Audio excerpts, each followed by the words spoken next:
Hello, scientists. Today, we are going to be working through a science experiment virtually. So, here is our problem. Pablo likes growing plants in the school garden. He uses 3 different water sources every single day to water different sections of his garden. He noticed that some of the plants started wilting, so he was concerned that one water supply had been contaminated. He decided to send his water out to a lab, me, super official, to see if there was any contamination in the samples. So we've got our samples: A, sample B, sample C. What I need to do is figure out which one of these samples is contaminated. So I ask you, what do you think is one way I could figure out which sample is contaminated? Video is going to pause and you're going to answer below. Okay. Great ideas. I've already read them because I can read the future. No, I can't, but I'm sure you had great ideas. So I need to get the water out of the cup and I need to see what contaminants might be left behind. What you guys know is that water has 3 states of 3 states. So we've got our solid when it's frozen or really cold, our liquid when it's about room temperature, or a gas when it heats up and is really hot. So what do you think we could do to these 3 samples in order to see what is going to happen and which one is contaminated? I'm gonna pause, see if your answer is the same, put your answer below. Okay, so what you might have said is when it heats up, it turns into a gas. Pardon me. So when the water is turning into a gas, it is going to leave behind pardon me, whatever is left in there. So what we're going to do with our experiment is pour, I've already got my, that says B, good thing I didn't do that. I've got my little tins labeled with my contamination or my water sample A. Yep, I'm not gonna do that much. Water sample B, double check it, yep. And water sample C. Okay, and I'm gonna pick you up, I'm gonna move you over to our hot plate station. Shoop. Okay, boys and girls, I've had a hot plate sitting here and oh boy, it is hot. I can feel it. So let me put you down over it. And let's find out what happens when we heat up our different containers. So here is A. And honestly, it's gonna rock back and forth because these tins are kind of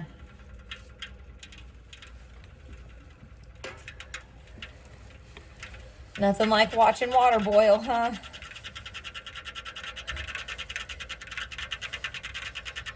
Sample A. So you can see it's starting to boil. We'll see, and it's turning into a gas right now. The temperature is increasing, and so instead of staying in its liquid state, it is bubbling, it's spitting a little bit, and it is turning into a gas. Very exciting. Look at it boil.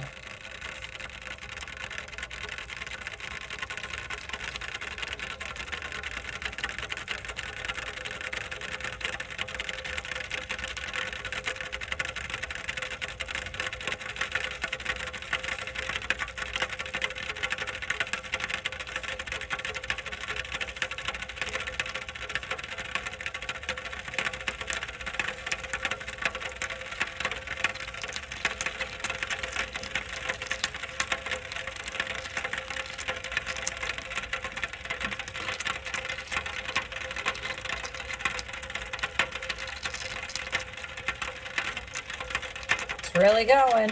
I don't know. Okey dokey.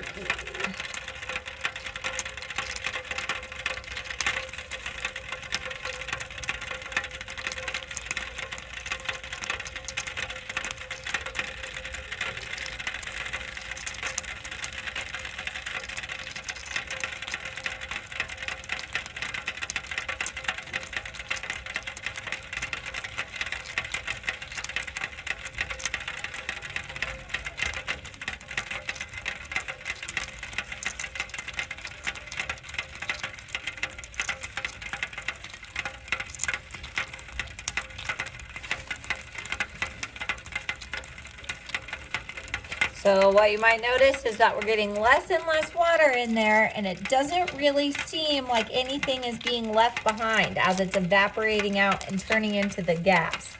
So really what's happening is it's bubbling, it's, spitting a little, so the desk has got water all over it.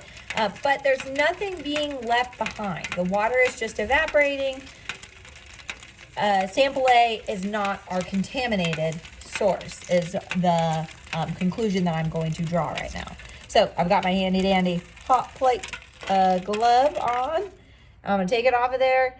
Really, we've got nothing in there. I've got less water, a lot less water than I had before. We can always come back to the sample, but what you should be noticing is that there's nothing being left behind. Okay, I'm gonna go set this on something else so we don't burn anything. Hot, don't touch. Okay, next we have sample B.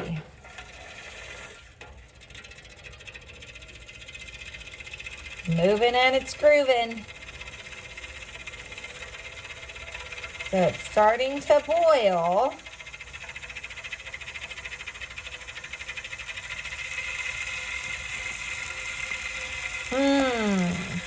And you might be noticing what I can see here is there are tiny little white flakes appearing as the water is turning to a gas. So that would mean as my water evaporates or changes its state from a liquid to a gas, there's some mystery substance being left behind. So we may have found for Pablo the mystery substance that is wilting his plants and causing them to die. All right, I'll let it boil for a little bit longer so you guys can check it out and see them like fizzing up a little bit over here. Even around here, you can see it spitting out white stuff. Whew, I hope it's safe. It's all over the edge right here. I'm glad I've got my glove on.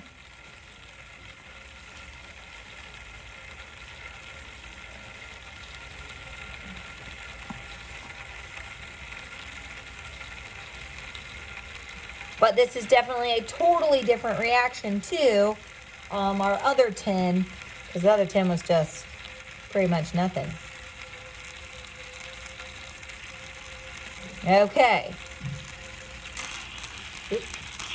Don't spill it. So you guys can see, hopefully see in there, we've got little white stuff left behind. The water has evaporated out and we've got some funky stuff in there. So I would say our contaminated sample is definitely sample B. We could try out sample C, but the exact same thing is going to happen as it boils as with sample A, just because we know there was only one contaminated water source. So it's just going to boil and sizzle. And already we can tell, nothing's really fizzing up. It's just boiling, starting to. It'll, spit the water out a little bit because it's popping around.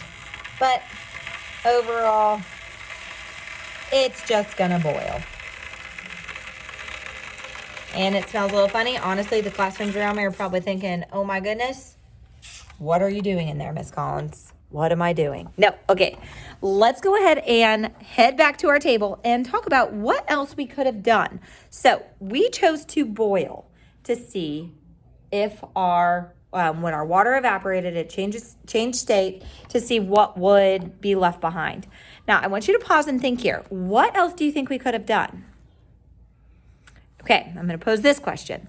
If you were to, say, leave a cup of water next to your bed for like a week, then you go back to the water at the end of the week and you look inside, there would be less water. So what is happening as the water is sitting out?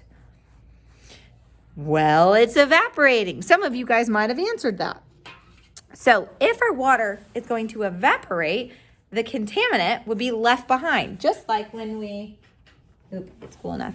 When we boiled it, we can see, there's stuff left behind. So I'm going to try this weekend while you guys are at home, while I'm at home. I'm going to put our samples out in 3 more containers. So we've got container A, and we already know that it's sample B, probably. But since we boiled it and we saw that's what's left behind. But we're going to see what forms when we let the water evaporate? Do you think it will be different than what formed in this weird container? We're gonna find out.